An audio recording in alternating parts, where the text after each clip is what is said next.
नमस्कार। जय भीम साथियों, दैनिक दस्तक पर आपका स्वागत है। मैं हूं आपका host JP Gautam. Bahujan Samaj party ने 18 मई 2025 ऑल इंडिया पदाधिकारियों की एक बैठक होती है और इस बैठक में एक बड़ा फैसला जिससे पूरा बहुजन समाज इस समय गदगद है, मानो उनमें बिजली सी कौंधी हुई है। और सोशल मीडिया पर आप देखेंगे तो लगातार आकाश आनंद ट्रेंड कर रहे हैं, क्योंकि आकाश आनंद को लेकर ही 18 मई को बड़ा फैसला बहुजन समाज पार्टी ने लिया और उनको चीफ नेशनल कोऑर्डिनेटर बना दिया गया। जैसे ही उनको चीफ नेशनल कोऑर्डिनेटर बना दिया जाता है, वो सोशल मीडिया पर लगातार ट्रेंडिंग में बने रहते हैं। उसके बाद उनका अब पहला बयान आया है और इस पहले बयान से ही उन्होंने अपने जो इरादे हैं वो साफ कर दिए हैं। क्या कुछ उन्होंने कहा है और कैसे बहुजन समाज के युवाओं में एक नया जोश देखने को मिल रहा है, इन सब की बातें इस स्टोरी में करने वाले हैं। 18 मई बसपा नई, अब ये जो नारा है साथियों लगातार गूंजता रहेगा, क्योंकि वाकई में बहुजन समाज पार्टी ने नया करके दिखाया है। जो पद बहुजन समाज पार्टी में नहीं था वो पद भी 18 मई को बहुजन समाज पार्टी में बना दिया जाता है, यानी कि चीफ नेशनल कोऑर्डिनेटर। और उस कुर्सी पर बैठते हैं आकाश आनंद, जिनको बेइज्जत होना पड़ा। उनकी जो पारिवारिक जिंदगी है वो सार्वजनिक हो गई और न जाने कितने मानसिक तनावों से उनको गुजरना पड़ा।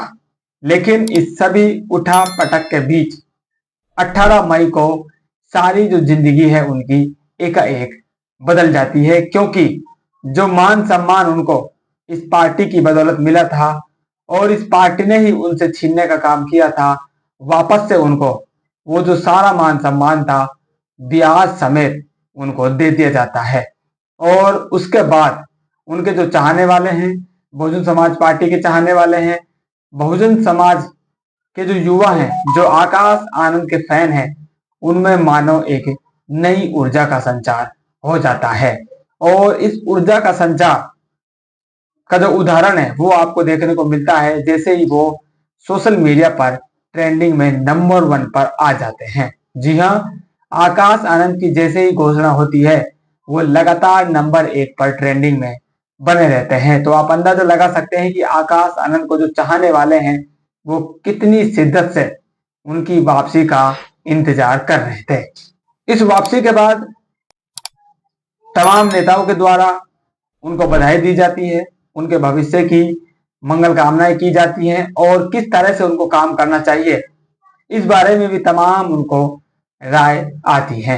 लेकिन जैसे ही वो मुख्य नेशनल कोऑर्डिनेटर बनते हैं, इसके बाद उनका पहला बयान आता है और इस बयान से उन्होंने अपने जो इरादे हैं वो साफ कर दिए हैं। किस तरह की उनकी शैली रहने वाली है, किस तरह से वो आगे काम करने वाले हैं, इन सब की थोड़ी सी जो झलक है वो उनके पहले बयान में दिख जाती है। और सोशल मीडिया पर उनका जो एक्स अकाउंट है उन्होंने वहां पर भी अब अपडेट कर दिया है कि भाई अब वो ऑफिशियली बहुजन समाज पार्टी के चीफ नेशनल कोऑर्डिनेटर बन चुके हैं। आप उनकी जो एक्स प्रोफाइल है उसको देख सकते हैं, जिसमें साफ साफ उन्होंने लिख दिया है कि बीएसपी चीफ नेशनल कोऑर्डिनेटर। इससे पहले ये जो लाइन थी ये लाइन नहीं थी, सिर्फ जो आगे लाइन लिखी हुई है यंग सपोर्टर ऑफ बाबा साहब विजन, ये लाइन उनके बायो में लिखी होती थी। लेकिन जैसे ही उनको चीफ नेशनल कोऑर्डिनेटर बनाया जाता है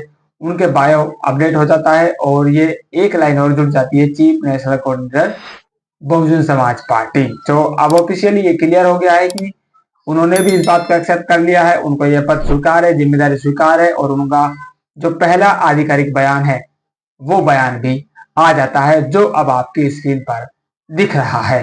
इसमें वो कहते हैं आज, यानी कि 18 मई को वो कह रहे हैं आज बीएसपी की ऑल इंडिया बैठक में शामिल होने का मौका मिला। सभी पदाधिकारियों को पूरे देश में पार्टी को मजबूत करने के लिए आदरणीय बहन कुमारी मायावती जी का मार्गदर्शन और जरूरी दिशा निर्देश मिला। आदरणीय बहन जी ने मुझे पार्टी के मुख्य नेशनल कोऑर्डिनेटर पद की जिम्मेदारी दी है। मैं आदरणीय बहन जी का तहे दिल से आभार प्रकट करता हूं। उन्होंने मेरी गलतियों को माफ किया और एक अवसर दिया कि मैं बहुजन मिशन और मूवमेंट को मजबूत करने में अपना योगदान दूं। मैं आदरणीय बहन जी से वादा करता हूं कि पार्टी व मूवमेंट के हित में पूरी निष्ठा से कार्य करूंगा और कभी निराश नहीं करूंगा। आदरणीय बहन कुमारी मायावती जी का मैं फिर से तहे दिल से धन्यवाद करता हूं। जय भीम, जय भारत। तो सबसे पहले तो उन्होंने जो बहन जी का दिशा निर्देश मिला, मार्गदर्शन मिला, उसका जिक्र उन्होंने किया है कि बहुजन मूवमेंट को, बहुजन समाज पार्टी को कैसे मजबूत किया जा सकता है। उसके लिए जो दिशा निर्देश बहन जी ने दिए हैं उनके बारे में उन्होंने जिक्र किया और उसके बाद उन्होंने बताया कि मुझे बहुजन समाज पार्टी का नेशनल चीफ कोऑर्डिनेटर बनाया गया है और जिसका मैं तहे दिल से आभारी हूं और उनको धन्यवाद भी प्रकट करता हूं कि बहन जी ने मेरी सभी गलतियों को माफ करते हुए मुझे बहुजन मिशन मूवमेंट को मजबूत करने के लिए एक मौका वापस से दिया।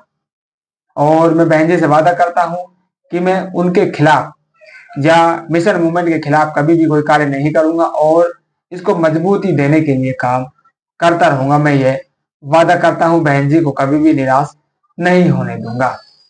तो ये उनका आधिकारिक साथियों पहला बयान आया है और इस बयान के बाद उनकी वापस से सोशल मीडिया पर चर्चा होने लगी है और उनकी जो मैच्योरिटी है, लगातार उनकी जो बयानबाजी आती है या वो जो सोशल मीडिया पर पोस्ट करते हैं, उनके शब्दों को आप देखेंगे तो साथियों काफी मेच्योर वो नजर आते हैं। हालांकि काफी यंग उम्र है, 30 से नीचे ही है वो, लेकिन उनके शब्द आप देखते हैं तो किसी मेच्योर नेता के उनके शब्द नजर आते हैं क्योंकि वो बहुजन मिशन मूवमेंट की भट्टी से निकलकर आ रहे हैं।